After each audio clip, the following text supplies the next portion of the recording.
As promised in the previous video, here we are exploring the capabilities of the Excelvan Q8. If you're curious to see what's in the box and my initial impressions, please subscribe to this channel and have a look at the older videos. I've been using the camera for almost 2 weeks now, primarily as a dash camera in my car. I like it. It's very close to the SJCAM firmware and functionality, and the special car mode allows it to automatically turn on and off, depending whether my car and engine are turned off or on. Well, that's my dilemma. In the last year, I've been trying multiple newer cameras with plenty of great features, 2K or 4K shooting, electronic image stabilization, optical image stabilization, some of them had larger sensors and so on, and I always have been coming back to my SJ4000 Wifi. Whether that's going to be the case this time, let's have a look and find out.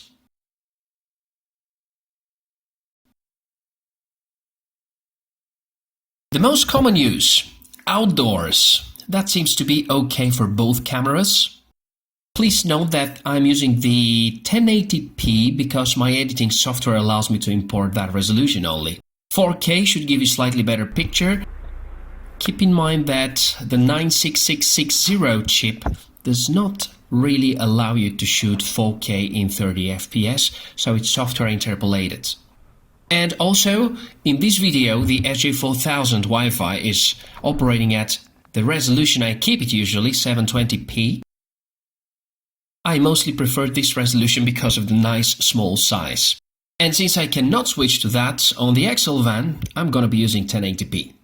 The second thing we're gonna be looking at are close objects.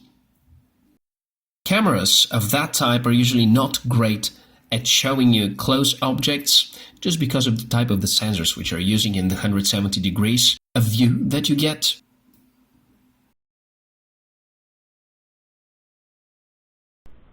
Okay, these are the cameras side by side, and you can hear the sound, which I believe is not perfect on the Excelvan. A lot of people were complaining about that on the internet. And you can compare the level of detail. Besides the level of detail, I hope that was enough for you to check out the sound recording capabilities. In fact, not as bad as I expected. Our third scenario will be to find out how those cameras behave side by side in low light conditions. This is where my SJ4000 Wifi has always been great, and this has always been the reason why I still prefer to use this camera already a few years after it has been released. It's a very simple fact. Small amount of pixels give you better visibility for the same light conditions compared to a larger amount of pixels. Over here, I would expect the SJCAM again to beat the Excelvan. It's your choice to decide, but I will still give the edge again to the SJ4000. Do not forget the Excelvan comes with a Sony Exmor sensor operating at 8 megapixels, and the SJ4000 is just with 4 megapixel sensor, apparently good enough to beat the Excelvan by far. That's another video.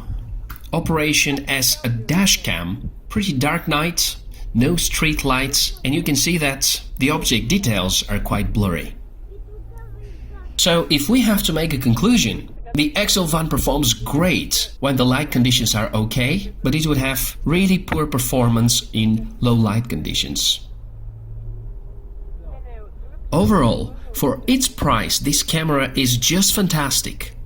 Packs 4K, packs a fantastic processor, and support for 64 gigs of memory, and on top of that, slow motion and motion detection, which makes it especially attractive. As a bottom line, it looks like I'm just going to carry on using my SJ4000 Wifi until I find something which makes better videos in low light conditions. Until then, have fun shooting videos with either of those cameras, and thank you very much for watching this comparison video. If you want to see more, please subscribe to this channel. Take care.